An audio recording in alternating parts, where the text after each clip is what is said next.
I'm not sure what they're going to be able to. BC's going to be able to do. Yeah, I hear you. It's going to be interesting. Yep. All right. Well, so I was thinking just start off here. Maybe we could do a. I mean, do you want to do your own thing at the top after this, or maybe we could just? I was thinking we could do like you could start off and say, "Does Boston College have enough for the upset?" And then I say something like, "Or is Missouri, or is this the week Missouri proves it belongs among the elite?" Sure. Coming up right now, that kind of deal. That sounds good. Okay. Well, All let's right. do that. Yeah, you go first, and then I'll go, and we'll just start the old show. How about that? Sounds good. All right. Ready? Does Boston College have enough to pull off the upset? Or is this the week that Missouri proves that it's among the absolute elite teams in all of college football? All this and more on this crossover edition of Locked On Mizzou and Locked On Boston College. All right, put in the old intro there. Hey, all you true sons and daughters, I'm John Miller, the host of Locked On Mizzou, and with me today for this special crossover is AJ Black of Locked On Boston College as well. We got a lot to get to on today's show. Thoughts about the line, the quarterbacks, the Bill O'Brien era so far, and of course the great state of Massachusetts comment by our own Eli Drinkwitz.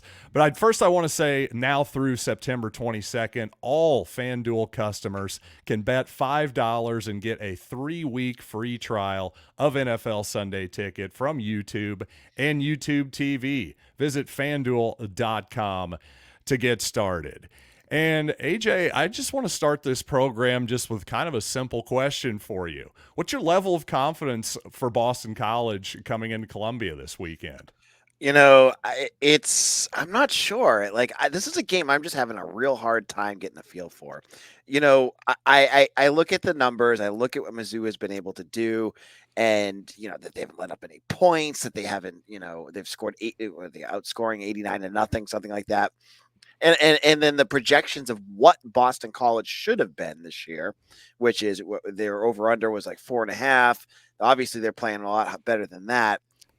So I don't know if what I saw out of Bill O'Brien in BC the first 2 weeks is what I can expect for the rest of the season, or did he just really run into a terrible Florida State team and Duquesne? And I'm not sure. I think he is I think this BC team is good. And I think they're going to be a problem in the ACC, but I'm not 100% sure yet, and I'm really dying to see what they look like against a team like Mizzou. Yeah, I think it's going to be an interesting matchup. And what I'm curious about is what's been different so far, just 2 weeks into the Bill O'Brien era here, just compared to last season. He's a billion times better than Jeff Hafley as a head coach. Like, this is a guy that, if you know your football history, has had stops and runs at some big time stops, right? Like, he played, he coached at Penn State right after the Jerry Sandusky stuff, and still made them an 8-4 team with what was it, 50 scholarships or whatever he had. He went to coach the Houston Texans, made them playoff eligible 4 years in a row or something like that. And, coached at Alabama. This guy has been everywhere. Patriots. And to see what he's done with BC's, just the program itself, has been pretty mind blowing, because Jeff Hafley was like an up and coming coach, but watching him coach, he clearly didn't know what he didn't know. Bill O'Brien knows a lot. He's worked with Nick Saban. He's worked with Bill Belichick. He's worked on his own. And to see what he's done in terms of structure, because he's opened practices up for the media, it seems like a totally different world. Like, he comes from that Saban Belichick, um, tree. He's a stickler for details. He After a game, if you tell him, you know, about positives, he's already on to the next game. On to Right. Cincinnati. So he's got a lot of that in him, and it's rubbing off on the team. It's much more structured, much more disciplined, much more um, ready to be a bigger program, and his style has done all of that. Yeah, of course, Bill O'Brien was famously Tom Brady's quarterback's coach. And, I was just thinking as you were saying that there, really Deshaun Watson has never really been the same ever since he's no longer been under Bill O'Brien. I don't know if that's all that's been wrong with Deshaun Watson the last Yeah. few years, to say the least, all of his off Hmm. field craziness as well. But regardless, I don't know. I just thought that was kind of an interesting thing to draw there. But since we're talking about quarterbacks, how about Thomas Castellanos? What have you seen through him through 2 games, and also last year as well? Does he look like a different player versus last year at all? Totally. I mean, he last year was, one read run, and it was exciting to watch. I mean, he's fast and he can do a lot, but in terms of passing, he had a lot of issues. He had 15 touchdowns to 14 interceptions. He had one of the lowest completion percentages. He also busted his shoulder up like 7 or 8 weeks into the season. Never said anything about it, but I was playing with a joint issue, and that I think impacted his ability to throw the ball. You bring in Bill O'Brien, you bring in Will Lawing and Jonathan DiBiaso, who's the quarterbacks coach and offensive coordinator. You've got guys that know how to work a quarterback, and you could see it in the way that Castellanos at practice and during games, he's much more confident with his footwork. He's able to move in the pocket. He's able to progress in the pocket. Where last year it would have been, any sense of pressure gone. He'd run. So it's a big difference there, and he's got already just through 2 games he's got 6 touchdowns and 0 interceptions, and a really strong passer rating because he's not making mistakes, he's not making bad reads, he's not making dumb throws, and that's a big improvement from last year. That was the big question mark a lot of folks had because obviously he can do a lot with his feet, and he didn't have to do any of that last game against Duquesne. They just let him sit back there, but that's going to be something he can use when he needs to, and not just the only thing he can do, which is what he did last year.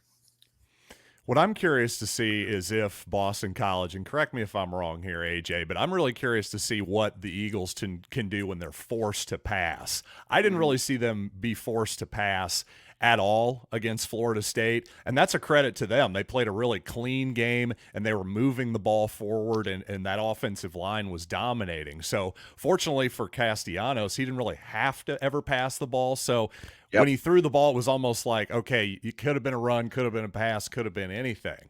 What if it's 3rd and 12 though? Then what does he look like? That's what I'm going to be curious to see for Boston College. What would you like to ask me about Missouri, just to flip the script here for a second? Yeah, let's talk about it.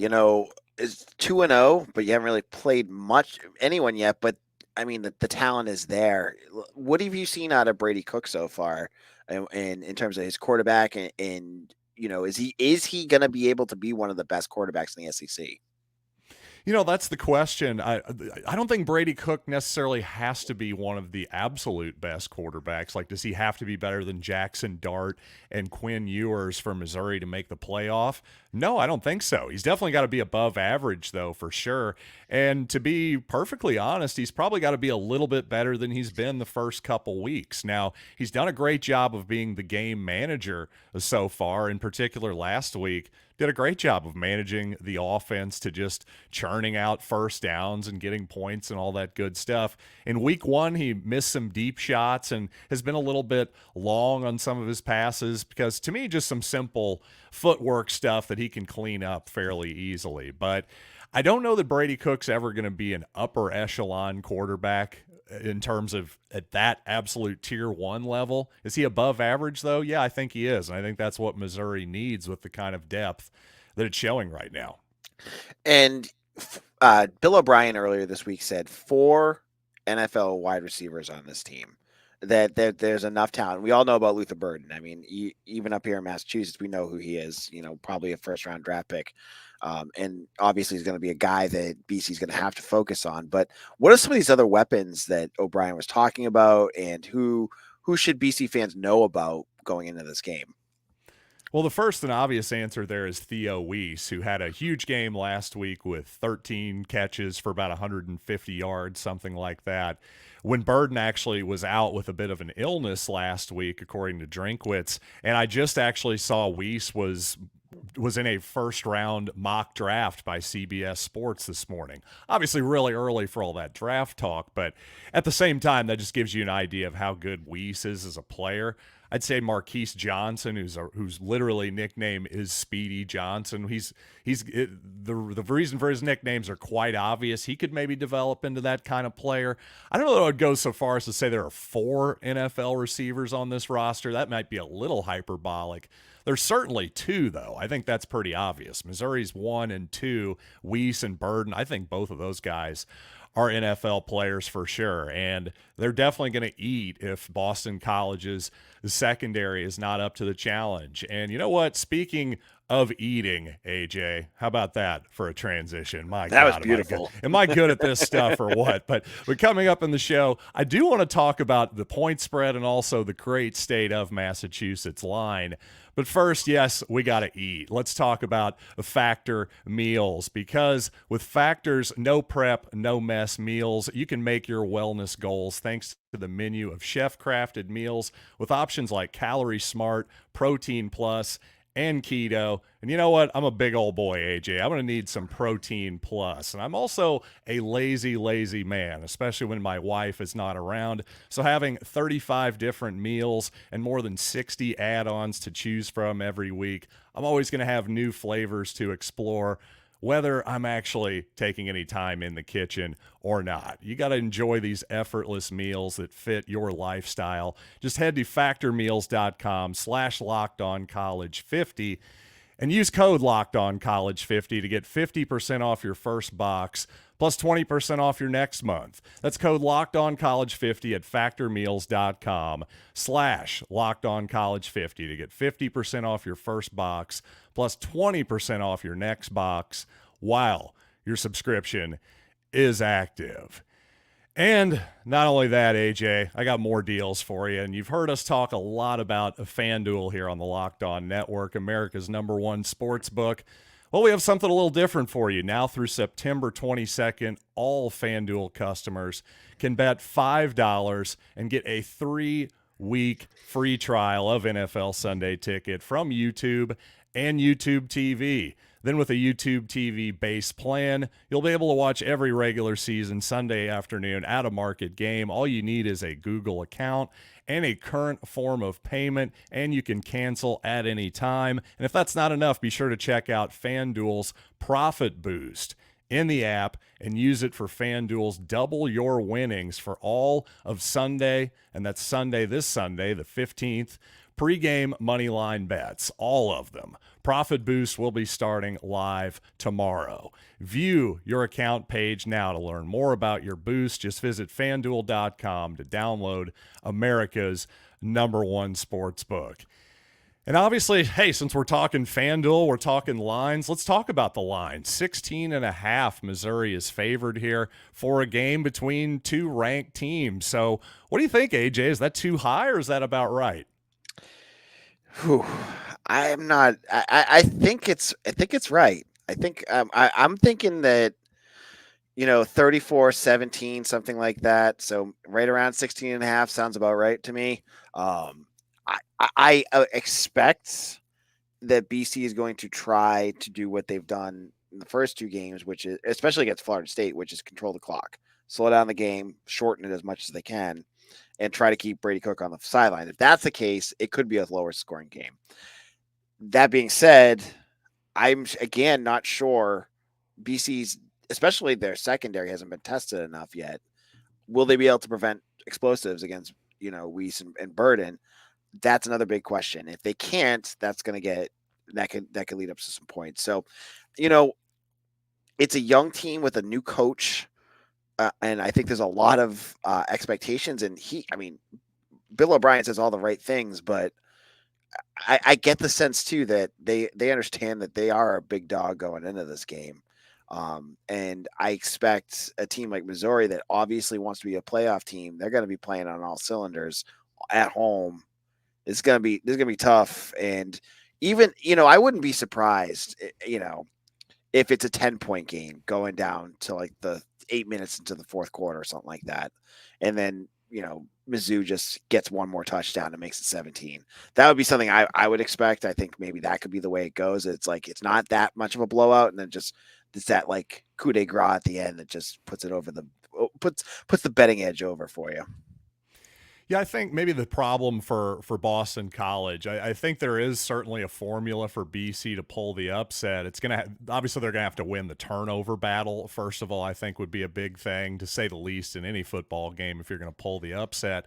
But I'm leaning toward a similar score to you, AJ. I've got it 35-20 Missouri, and I said 35 because last season, you go back and look at Missouri's offense, and there just weren't a lot of games where they scored fewer than 35 points. I just don't know. No offense to Boston College's defense. I just don't know that they're an elite unit that's going to slow down Missouri like Ohio State and Georgia did to some extent last year. I just don't know that. It looks like, to me, I think Boston College, from what I saw, is a really sound fundamental unit on both sides of the ball.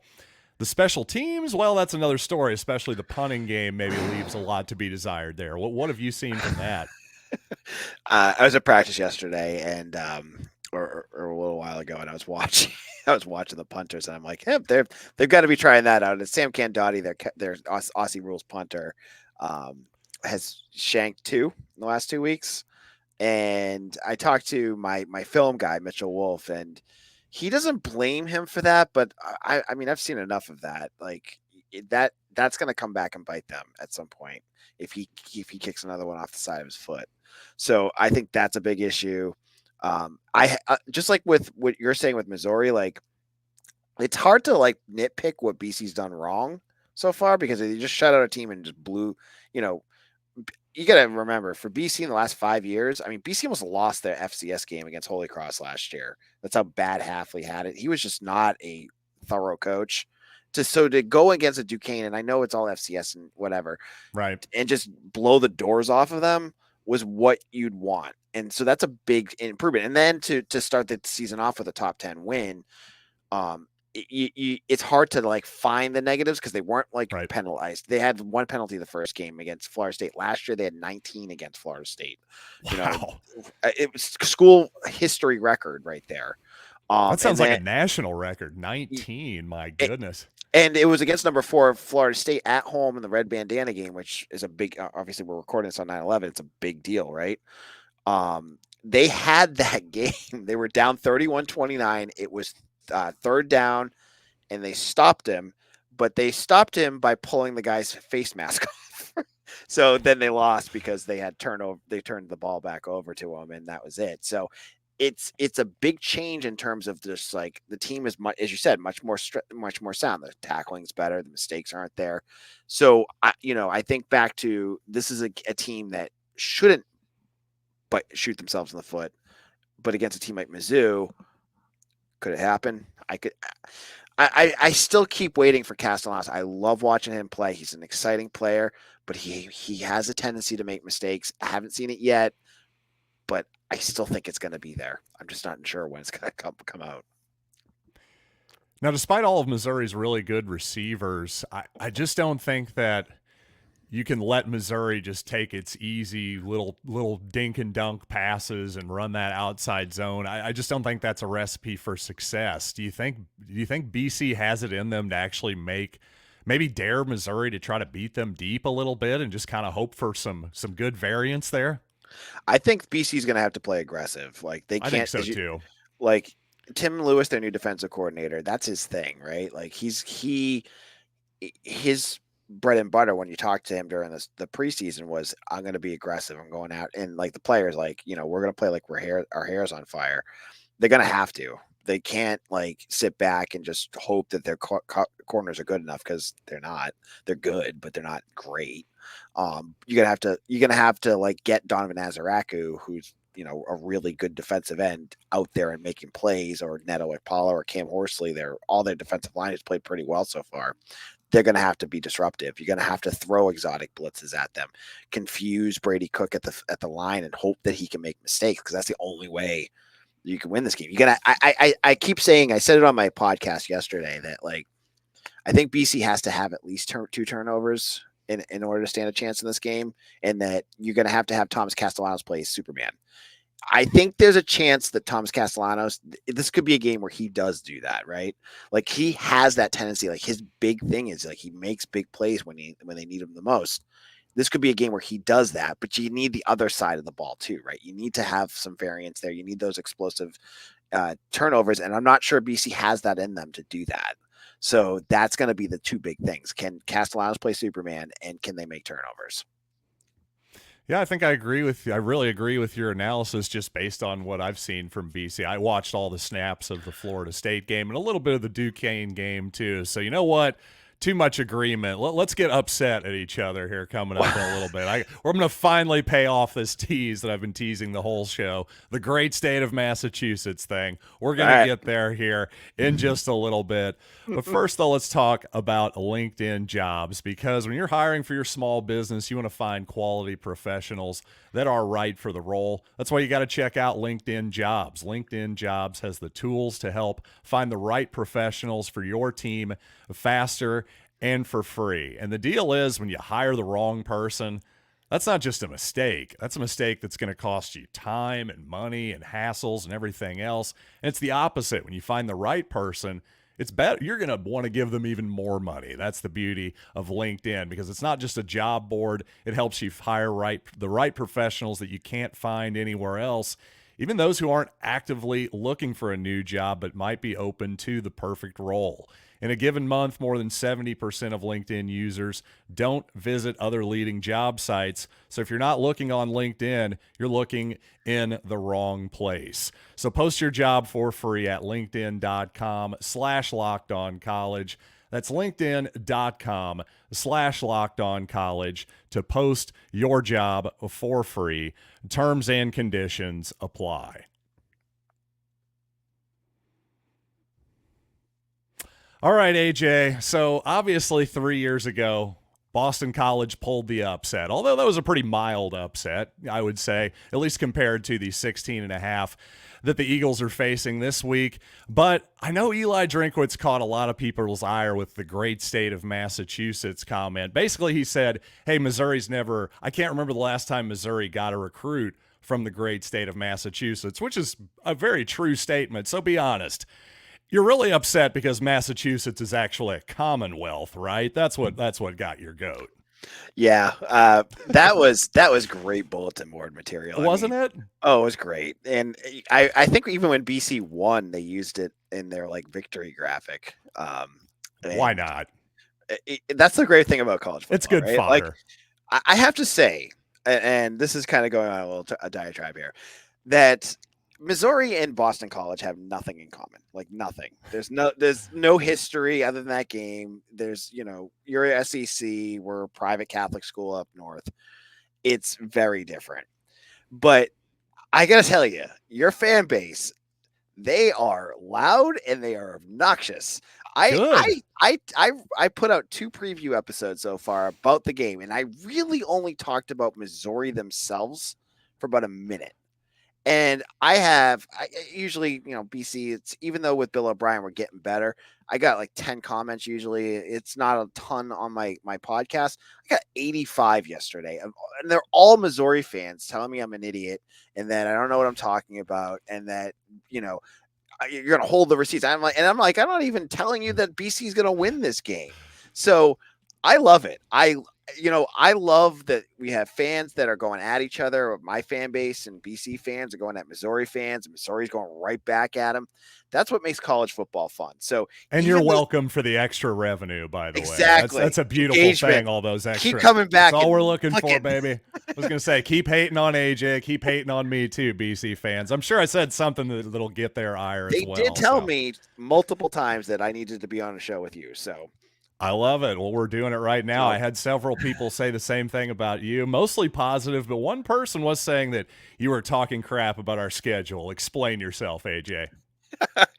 Listen, I said that for an SEC schedule, you had other than Bama, I think you got a pretty easy draw this year. You're right.